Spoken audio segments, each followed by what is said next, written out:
meu filho de 13 anos passar a maior vergonha da vida dele, que é pra ele aprender que o meu dinheiro não é capim. Eu era mãe solo, porque o meu ex-marido Jurandir, quando eu engravidei, era o sonho dele. Eu quero ser pai. Aí eu fui lá e engravidei. Quando eu engravidei, ele não aguentou.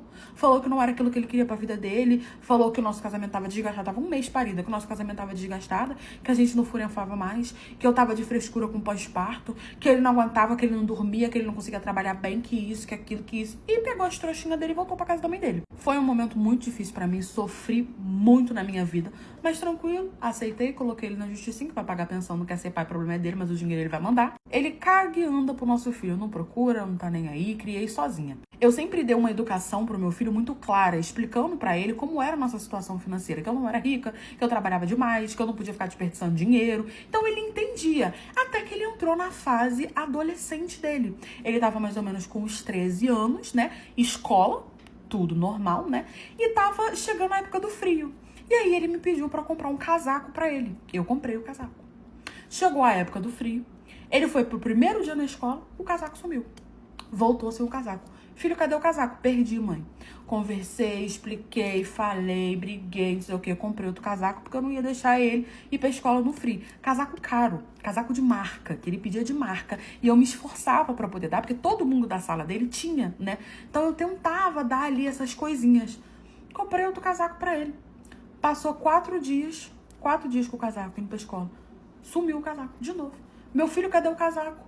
Ai, mãe, eu acho que eu esqueci, eu não tô achando, não sei o que, deve estar em algum lugar. Procurei, não achei o casaco. Foi a jumentona velha aqui de novo ir lá comprar outro casaco pro mini Jurandir, porque ele tava perdendo.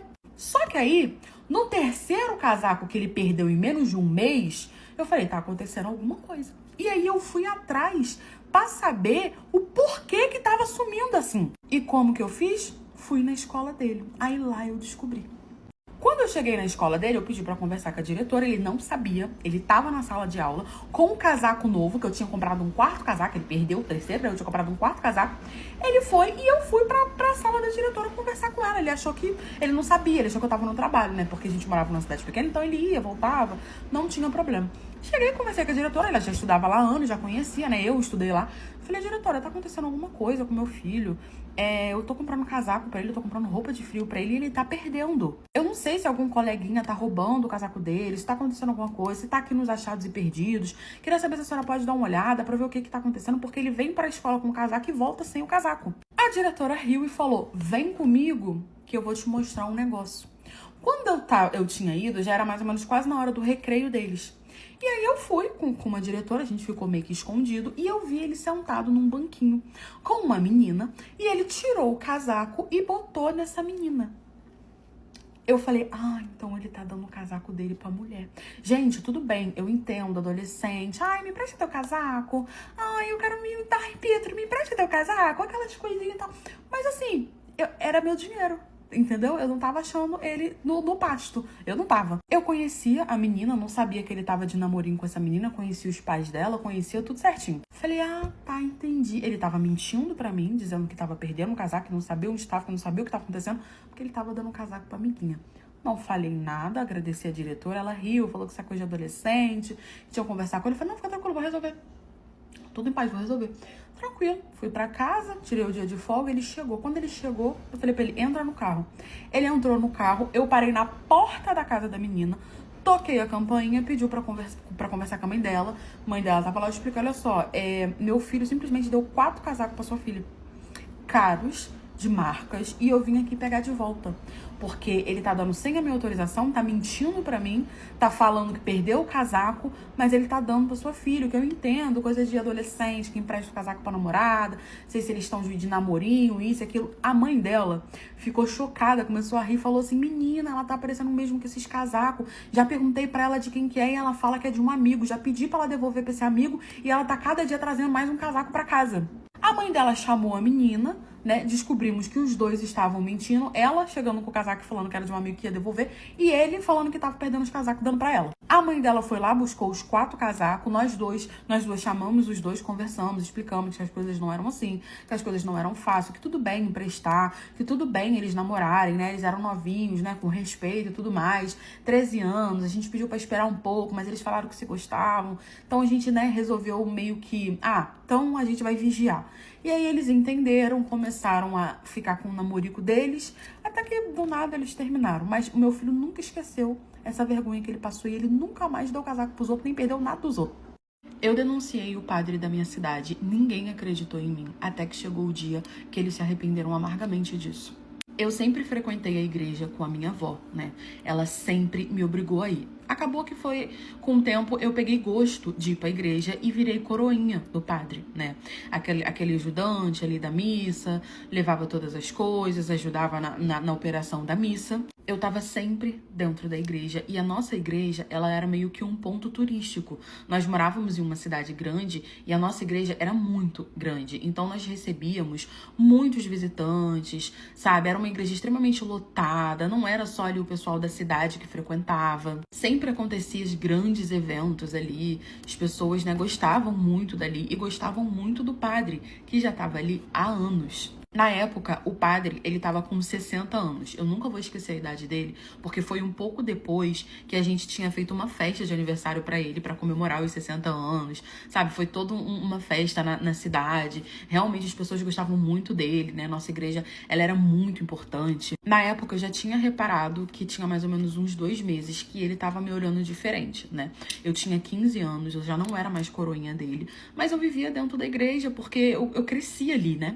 Eu reparei que ele começou a me olhar diferente, só que eu achei que era coisa da minha cabeça. Eu morava com os meus pais extremamente religiosos, nem eles acreditaram em mim. A verdade é que nem eu queria acreditar. Eu reparava, né, a forma que ele tinha começado a me olhar, mas eu achava que era coisa da minha cabeça. Até que um pouco depois do aniversário dele, né, era de tardinha, quando ele mandou me chamar na sala dele. Eu achei aquilo um pouco estranho, mas eu fui. Só que eu nunca pensei que quando eu entrasse naquela sala, o meu inferno ia começar.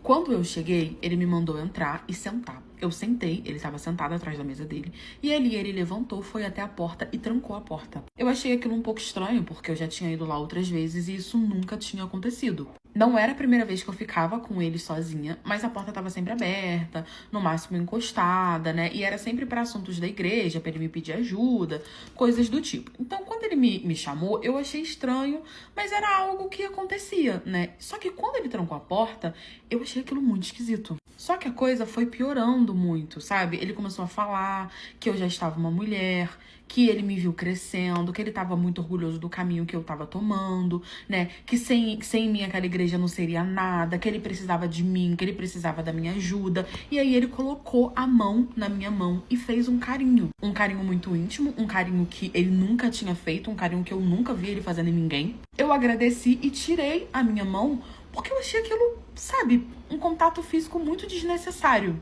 Quando ele viu que eu tirei a mão, ele meio que fechou a cara, ele tava em pé do meu lado, ele respirou fundo e sentou. E ali ele sentou na cadeira dele e perguntou: o meu toque te incomoda? O meu toque, ele é sagrado, ele te incomoda, te incomodou? Eu não entendi por que você tirou a mão. E aí eu fiquei totalmente sem graça, né? Porque ele era o padre, realmente. O toque do padre era sagrado. E eu falei, não, imagina, não me incomodou, né? Só porque eu me assustei, o senhor nunca fez um carinho na minha mão, mas me desculpe e tal. Gente, eu era totalmente, assim, religiosa, sabe? Ele se fez de ofendido, eu falei que pedia desculpa, né? Ele falou que tudo bem. Só que ele falou que aquilo ali tinha sido um pecado e que ele iria rezar por mim, né?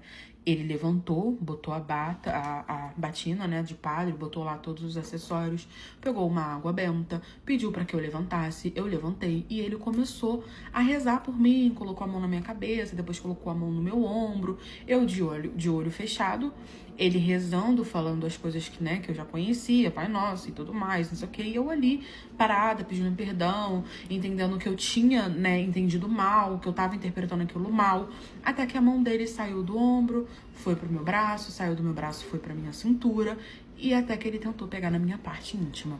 Quando ele tentou pegar na minha parte íntima, eu dei um pulo e falei que isso aqui já era demais. Eu falei, você não pode me tocar ali. Eu não era nenhuma criança, eu tinha 15 anos, os meus pais tinham me ensinado que onde podia e não podia tocar. E ele mais uma vez falou que eu estava pecando porque o toque dele era sagrado. Eu falei que sagrado ou não, eu não aceitaria aquele toque.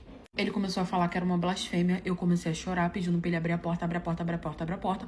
Com muito custo ele abriu a porta, só que antes de eu sair, ele segurou no meu braço e falou que se eu contasse aquilo pra alguém, eu ia me arrepender, porque ninguém ia acreditar em mim, porque o toque dele era sagrado. Eu saí de lá direto pra delegacia e denunciei. Ligaram pros meus pais, os meus pais foram lá, nem os meus pais acreditaram em mim direito. Os meus pais ficaram o tempo todo perguntando se eu tinha certeza daquilo que eu tava falando, e eu falando que sim, que sim, que sim. Eles não tiveram muita escolha, a não ser prosseguir com uma denúncia. O padre negou, falou que eu tava inventando, né? Que isso era um absurdo, que nunca tinha havido esse tipo de reclamação em relação a ele. E foi tanta pressão que os meus pais retiraram a queixa. Eu comecei a ser julgada pela cidade toda, comecei a ser perseguida e eu tive que mudar de cidade. Eu tive que morar em outro lugar porque eu simplesmente não podia sair de casa. Até que um belo dia a minha mãe me ligou desesperada.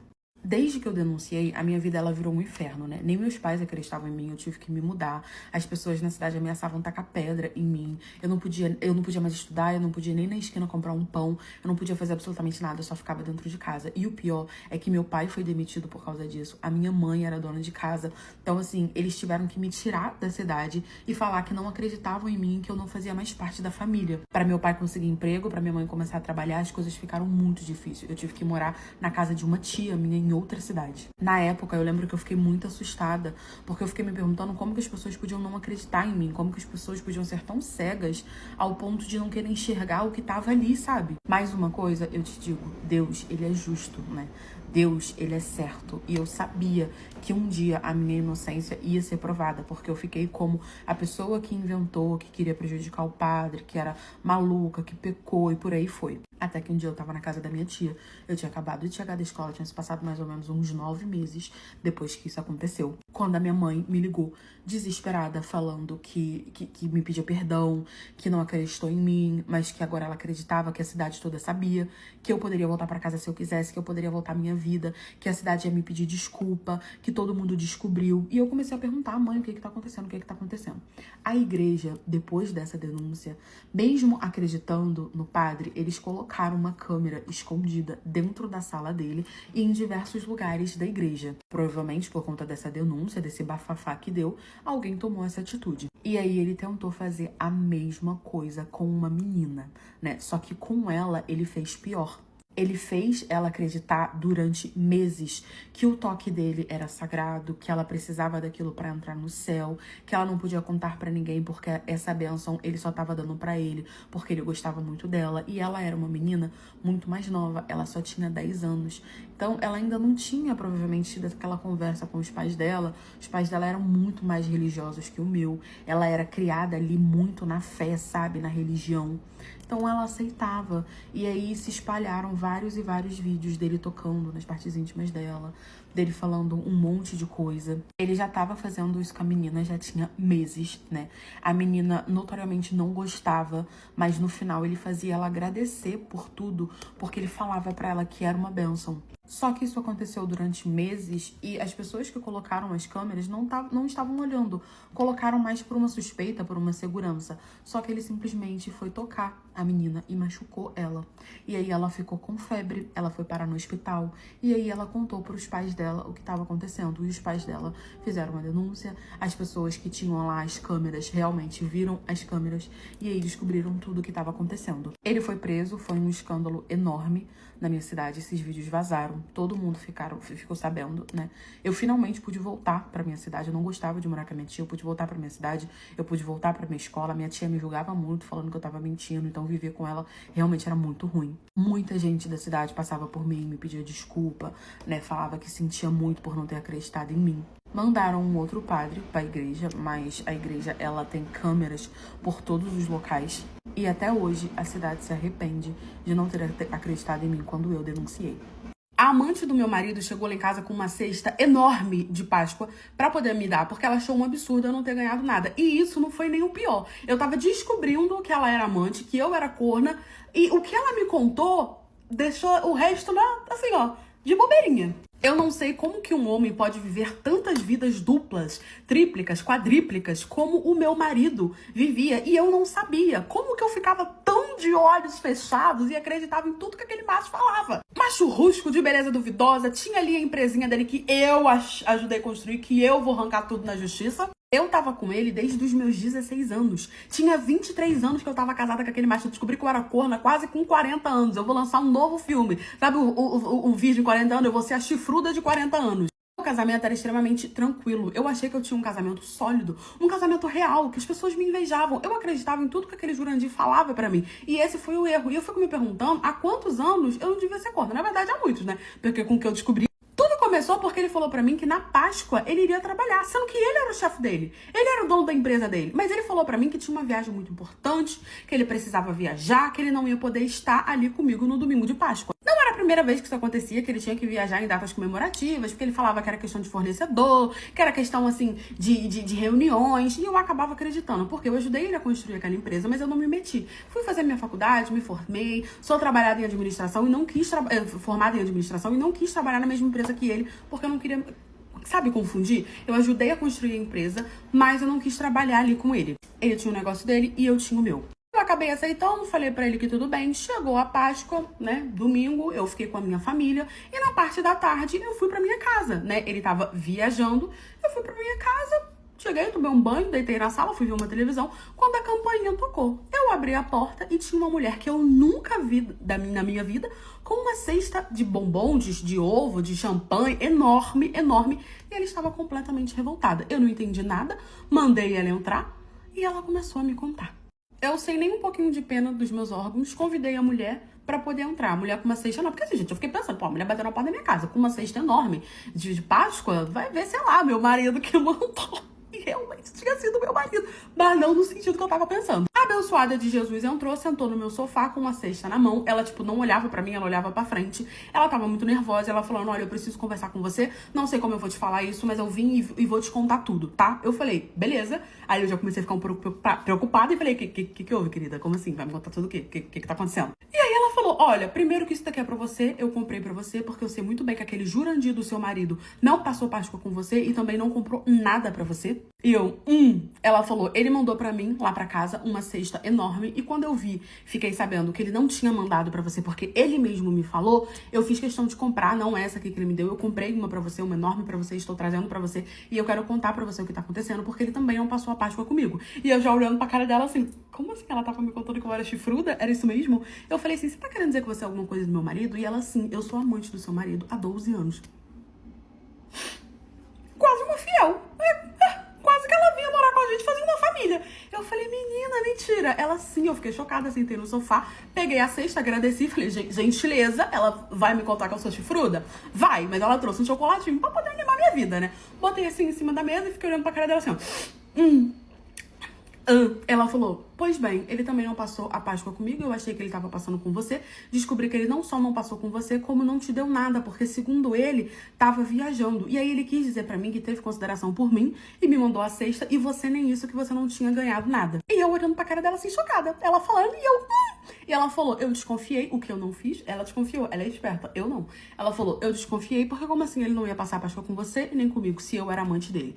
Procurei saber, né, onde ele tava, eu tenho, sei lá o que instalado no telefone dele, tenho como rastrear, achei e fui. Ele tava uma cidade depois da minha com um homem. Ele foi passar Páscoa com um amante dele. E eu assim, ó, corna flex também, chifruda flex. E aí ela falou que chegou lá, fez um escândalo, foi pra cima dos dois e descobriu que o outro era amante, não sabia, ele achava que era namorado. E ele falou que estava namorando com o meu marido, que era amante dela há 12 anos, 7 anos. Ou seja, se somar aí 12 mais 7, 19 anos, sendo chifruda.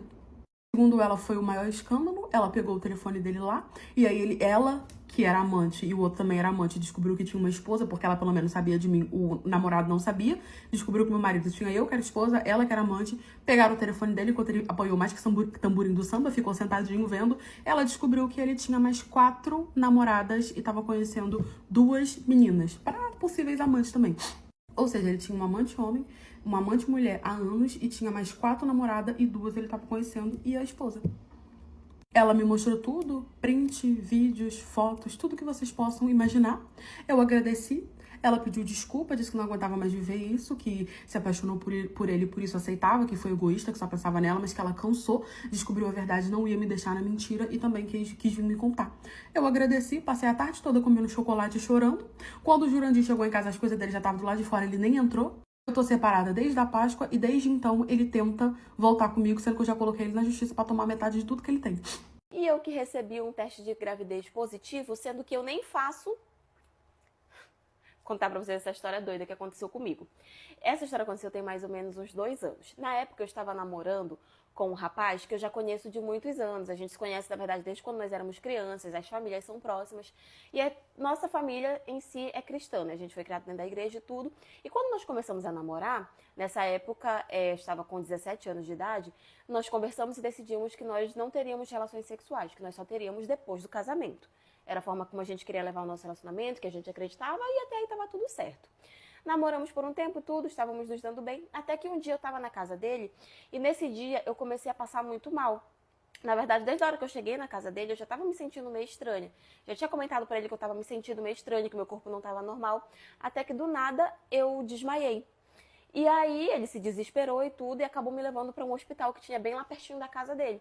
Quando chegou lá, na hora que a gente chegou, na verdade, no hospital, eu acordei. Tipo assim, eu desmaiei, mas eu fiquei pouco tempo desmaiada. Quando a gente chegou lá, foi a hora que eu acordei. Mas mesmo assim, né, um desmaio nunca é uma coisa boa. E aí os médicos vieram, as enfermeiras, o pessoal veio falar comigo, me fizeram algumas perguntas, perguntaram o que eu estava sentindo e tudo. E uma dessas pessoas que me atendeu perguntou se tinha alguma possibilidade de eu estar grávida. Isso eu falei que não. E aí eles falaram que iam fazer uns exames e tudo, mas que mesmo assim eles iam pedir um exame de gravidez no meio. Porque assim, a gente fala, mas às vezes os profissionais eles não acreditam muito, né? Porque realmente tem pessoas que acabam mentindo, às vezes tá acompanhado de um namorado, de um irmão, de uma amiga, da mãe, tudo, aí a pessoa acaba mentindo falando que não, mas mesmo assim eles acabam pedindo esse teste no meio, né? E aí ele falou que ia pedir, eu sabia que eu não tava, que não tinha nem chances, então não liguei. Na hora que o resultado de gravidez veio, na verdade o resultado dos exames veio, primeiro o médico ele pediu pra falar comigo sozinha. Ele não queria que meu namorado estivesse perto, né? Porque como eu tinha negado na frente dele, ele não queria falar comigo. Aí eu falei, não, pode falar, eu não tava escondendo nada. Nisso ele virou e falou pra mim que o meu teste de gravidez tinha dado positivo. Agora eu te pergunto, como que tinha dado positivo sendo que eu não fazia? E aí, na hora que ele falou, eu me desesperei, né? O meu namorado, primeiro, ele me olhou assustado, né? E eu me desesperei. Falei pra ele que não, que aquilo tava errado, que não tinha como, que, sabe, que não tinha como. E aí o médico falou assim, mas vocês se previnem quando vocês estão juntos e tal? Aí eu falei, não, a gente nunca fez e tal, nosso relacionamento a gente não faz isso e tudo. E aí o médico começou a pensar assim, a perceber que de repente eu estivesse mentindo na frente, né? Que de repente eu tivesse ficado grávida de outro e tudo, por isso que eu tava reagindo daquela forma. E nisso ele começou a pedir pro meu namorado sair, porque ele queria falar comigo sozinho. E aí meu namorado pegou, levantou, ele estava bem assustado, não falou nada, só saiu da sala. E aí o médico começou a me questionar, falando, olha, mas tá aqui o resultado do exame, tudo, você tá grávida, e não sei por que você tá agindo dessa forma, se o pai é outra pessoa, enfim. Mas você vai ter que procurar e tal, enfim. E aí eu desesperado, falando, não, tá errado, isso tá errado, isso tá errado, eu não tô grávida. E aí ele falava pra mim, você não precisa mentir pra mim. Eu falei, mas eu não tô mentindo, eu não tô grávida, isso tá errado, esse exame tá errado. Eu quero fazer outro. Aí ele, não, mas esses exames aqui é muito difícil, dar um falso positivo, não sei o que. Eu quero fazer outro, eu quero fazer outro. E ele não quis fazer outro teste comigo. Porque na cabeça dele eu tava mentindo. E que eu não tinha necessidade de fazer. Nisso eu saí da sala, gente, totalmente atordoada. E aí quando eu saí, meu namorado estava no corredor, me esperando, né? E eu falei pra ele pra gente ir embora. Quando a gente saiu, ele tava o tempo todo calado. E aí eu falei pra ele, eu quero ir em outro local, eu quero fazer outro teste de gravidez. Daí meu namorado virou pra mim e falou assim, você tem certeza, você não quer me contar nada? Na hora eu fiquei super ofendida, porque eu sabia que eu não tava mentindo, mas depois, me colocando no lugar dele, era super viável aquela desconfiança, né? Porque, enfim, o médico tava falando que eu tava grávida. E aí eu falei pra ele que não tinha como e que eu queria fazer outro teste. Nisso nós passamos e fomos na farmácia. Passamos numa farmácia e aí eu fiz aquele teste, né, de farmácia. Deu negativo. Aí não, porque tinha que fazer no primeiro xixi do dia, aquele não valeu. Ok, comprei outro, esperei o dia seguinte pra fazer negativo de novo. E aí o meu namorado lá, né, ele tava assim do meu lado me apoiando, mas ao mesmo tempo eu percebia que ele tava desconfiado, que ele não tava acreditando muito em mim. Mas eu, no lugar dele eu acho que eu também não teria acreditado muito, né? Nisso ele falou, não, vamos fazer outro exame de sangue, mas vamos fazer em outra clínica. Fomos fazer o exame negativo. Nisso eu falei, não, eu vou voltar lá no hospital porque eu vou esfregar na cara desse médico todos esses testes que eu fiz. Nisso eu voltei lá e quando fui pra falar com o médico, ele já não tava lá, ele não tava de plantão nesse dia. Só que aí eu falei lá com as pessoas, algumas me reconheceram, eu disse, mostrei o que tinha acontecido e tudo. E aí eles fizeram outro teste por lá e viram que deu negativo de novo. Conclusão, gente, eu tinha passado mal, acredito eu, porque nesse dia eu não tinha comido.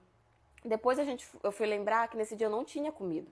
Então eu acho que eu passei mal por falta de comida mesmo, sabe? Que eu realmente não tinha comido nesse dia. E aí eu acho que foi por conta disso, porque depois a gente fez outros exames, né? Até pra verificar o porquê que o resultado tinha dado positivo, se de repente tinha alguma coisa de errado. Mas, gente, não encontramos absolutamente nada. Depois eu nem consegui mais, eu até falava assim, eu vou voltar porque eu vou esfregar na cara desse médico, mas depois eu nem encontrei mais ele e tudo, aí por fim acabou ficando por isso mesmo. Qual é a minha conclusão? Eu acho que foi algum erro do hospital. Algum erro ali na hora de manusear os exames, eu não sei. Pra mim é a explicação mais lógica, porque deu positivo, mas eu não tava grávida. Enfim, graças a Deus o meu namorado ele não surtou tanto, ele ficou desconfiado, mas ficou do meu lado. Depois a gente fez outros exames, viu que tinha dado negativo e tudo, e acabou resolvendo a situação. Mas pra mim, na minha teoria, é que eles deu algum erro lá pra eles na hora deles manusearem o meu exame, de repente confundiu com outra. Não sei. Até hoje nunca descobrimos e provavelmente nunca vamos descobrir o que aconteceu. Mas enfim, essa é a história de hoje. E foi isso. E a minha professora que estava dando aula online, e de repente ela ligou a câmera e ela estava fazendo com um homem enquanto ela dava aula. Vocês acreditam? Essa história ela aconteceu na época da pandemia. Quando a pandemia veio, eu estava no meu primeiro ano da minha especialização. As aulas eram presenciais e tudo. Só que aí a pandemia veio e as aulas começaram a ser online, assim como para a maioria das pessoas. E assim, a minha turma era uma turma bem pequenininha. Então, quando a gente entrava, todo mundo ligava a câmera e tudo, microfone, a gente assistia a aula, tudo. Só que vez ou outra, um ou outro desligava a câmera, né? Às vezes não queria aparecer, mas estava a voz. Era uma coisa realmente muito normal. Até que um dia, nós estávamos ali na aula e tudo. A minha professora, de início ela apareceu, mas depois ela desligou a câmera. Ela falou que ela não estava se sentindo muito bem, que ela estava com o nariz escorrendo e tudo, que ela ia tentar dar aula, inclusive, um pouquinho mais rápida, e que ela preferia ficar com a câmera desligada e com o microfone ligado. Ok, gente, a gente super entendeu, porque como eu falei, às vezes acontecia com outros alunos de ficar só com o microfone ligado e a câmera desligada. Ok, nisso a gente escutava assim, os barulhos, só que a gente não estava identificando bem do que se tratava aqueles barulhos. Estava, sabe, muito tranquilo. Até que, no meio da aula, a professora, a gente começou a chamar ela para tirar uma dúvida. Ela não respondeu, aí a gente ficou, mas ela estava online, dava para ver que ela estava online. Até que do nada a gente só escuta um barulho, como se estivesse caindo alguma coisa. Nós escutamos o barulho e de repente a câmera dela abre. Quando a câmera dela abre, ela tá.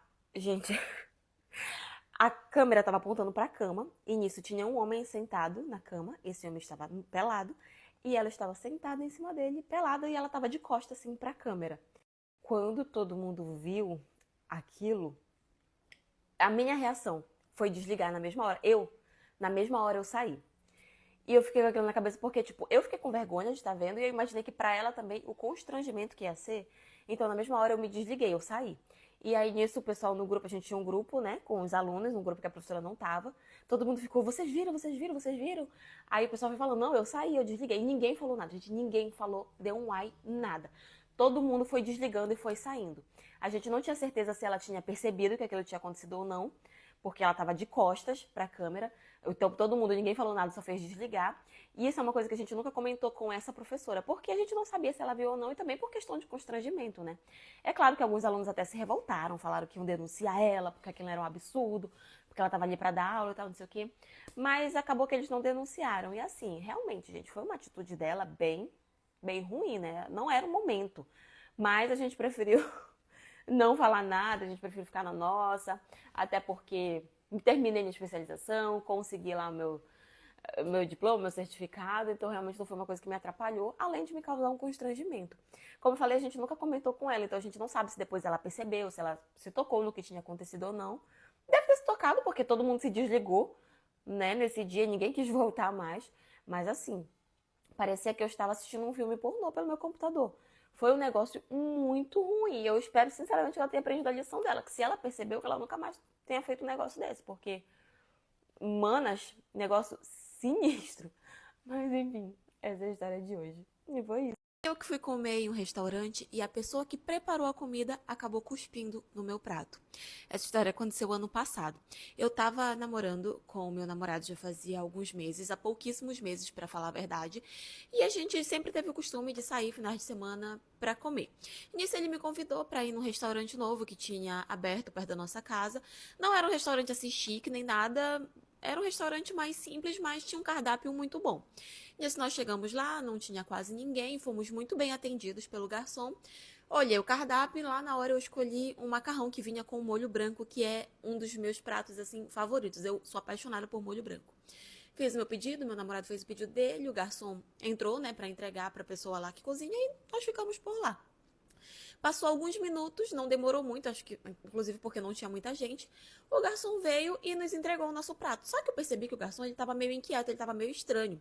Tanto que quando ele colocou o prato ali na mesa, ele tava meio com a mão tremendo, sabe? E aí eu achei meio estranho e tudo. Ele colocou e a gente agradeceu, mas ele ficou parado lá nos olhando e eu fiquei, tipo, tá, a gente não precisa de mais nada, sabe? Eu tava achando muito estranha aquela atitude dele. E aí ele foi se afastando um pouco da mesa. Nisso, gente, quando eu fui pra colocar a primeira garfada do macarrão na boca, o garçom voltou, ele bateu na minha mão pra cair o garfo e, tipo, meu namorado na hora até se irritou. Por que ele tinha batido na minha mão? Eu estranhei. E aí ele virou pra mim e falou assim, desculpa, senhora, mas não come essa comida. Eu não ia falar nada porque eu tô um pouco com medo por conta do meu emprego. Mas a moça que preparou a sua comida, eu vi quando ela cuspiu dentro do seu prato. E aí, na hora que ele falou isso, eu me assustei, perguntei se ele tinha certeza daquilo, e ele falou que sim. Ele disse que quando ele estava entrando na cozinha, ele percebeu e ele viu quando ela cuspiu no meu prato, só que ela não viu que ele tinha visto. E aí ele pegou, ele ficou pensativo se ele tinha realmente visto aquilo ou não, e mesmo assim ele trouxe, mas ele preferiu me falar do que deixar eu comer, porque ele disse que ele tinha praticamente certeza que ele tinha visto aquilo. E aí ele implorou, pediu pra gente não fazer escândalo, pra gente não, sabe, denunciar, brigar nem nada, porque ele tava com medo de perder o emprego dele. Mas mesmo assim, o meu namorado ele ficou meio inquieto, ele queria ir lá dentro, tirar satisfação com a pessoa e tudo. Mas eu falei pra ele não ir porque o garçom, poxa, ele já tava todo nervoso, ele veio, me contou e realmente ele podia perder ali o emprego dele, e ele tava muito nervoso com aquela situação. E aí a gente ficou pensando em, né, como fazer. Nisso, eu pedi para que ele fizesse outro prato para mim, que eu ia pagar os dois pratos, não tinha problema. Eu só pedi para ele fazer o outro para que ele ficasse de olho. Porque a gente não queria levantar muito alarme, a gente não queria fazer maior coisa por causa dele. Que se não fosse por causa dele, com certeza, a gente teria feito o maior escândalo ali. Mas por conta dele, a gente acabou não fazendo. E aí eu disse que era para ele solicitar um outro prato para mim, que não tinha problema, que eu iria pagar os dois. Mas que era para ele ficar de olho para ver se ela não ia, né, cuspir.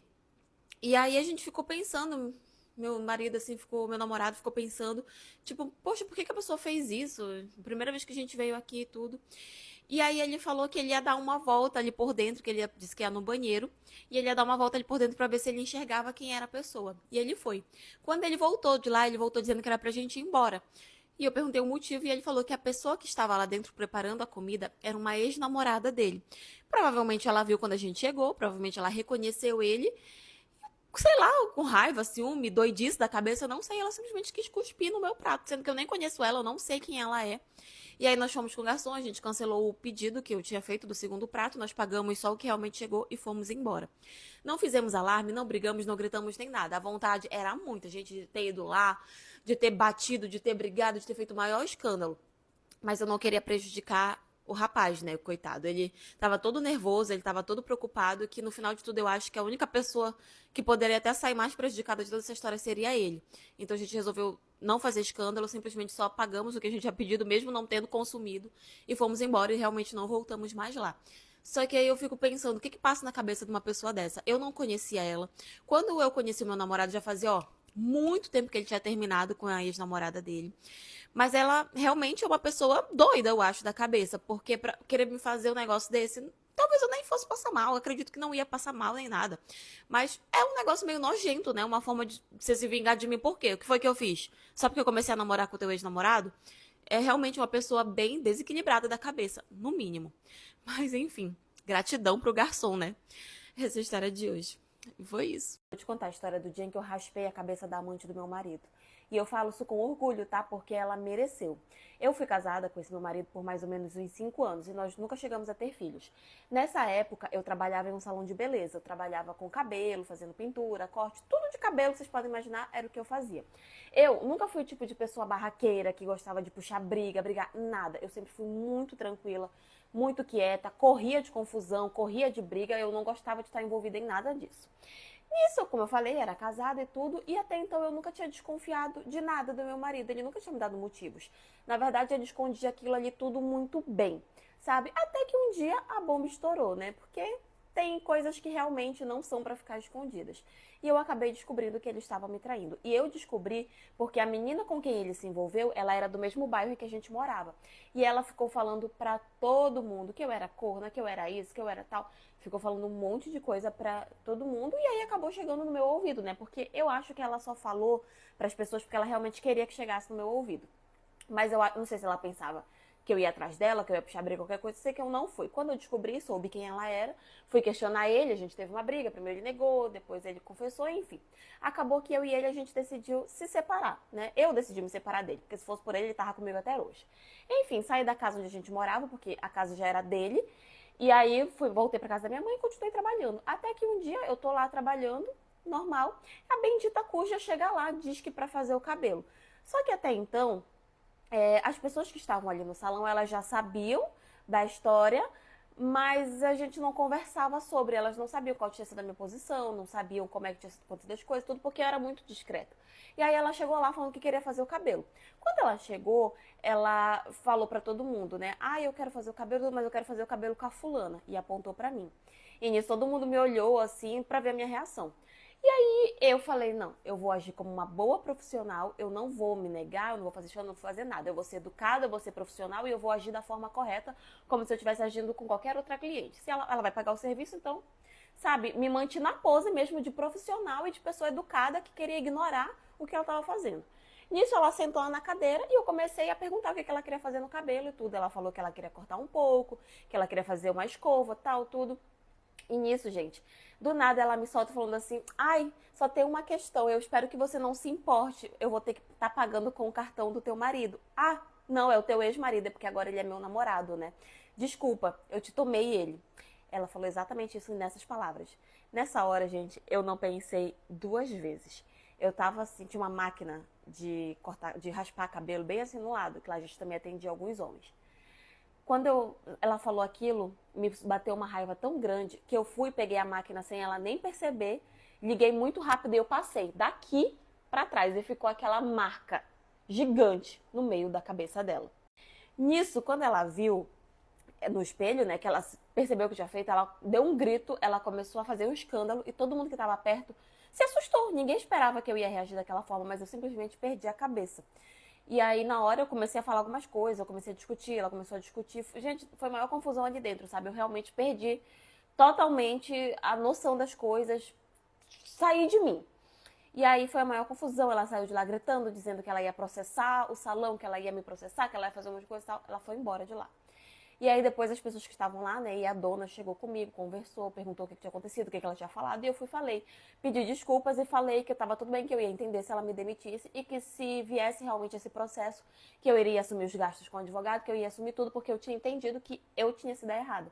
Só que a dona do salão, ela era tão gente boa, e apesar da gente não ser amigas, assim, eu realmente era só mais uma funcionária dela, ela super me entendeu e ela super me apoiou, ficou do meu lado, falou que tava tudo bem, que ela tinha entendido o que tinha acontecido, que ela não apoiava, mas que ela tinha entendido, que ela não ia me demitir e que se viesse esse processo, depois a gente ia ver o que a gente ia fazer. Conclusão, a menina teve que raspar toda a cabeça, porque ficou um buraco aqui, não tinha o que fazer. Então ela teve que raspar toda a cabeça e ela ficou um bom tempo andando com peruca pelo bairro. Ela não processou o salão, não me processou, mas eu acredito que ela só não fez por conta do meu ex-marido, porque até hoje eles estão juntos. Acredito que ele deve ter falado com ela, deve ter insistido pra não fazer. Eu acho, né? Porque de fato a gente não teve essa conversa, então eu não sei. Mas esse processo realmente nunca chegou. E até hoje, todas as vezes que vem pessoas assim aqui no salão, que acabam falando, tocando nesse assunto, as pessoas até brincam, olha, não vai raspar minha cabeça e tal. Então, assim, muita gente ficou do meu lado falando que ela merecia, porque ela ficava falando de mim, ela ficava me chamando de chifruda, de corna, falando um monte de coisa que eu tinha feito, ela merecia. Mas, bom, pelo menos o processo nunca chegou. Mas enfim, essa é a história de hoje. E foi isso.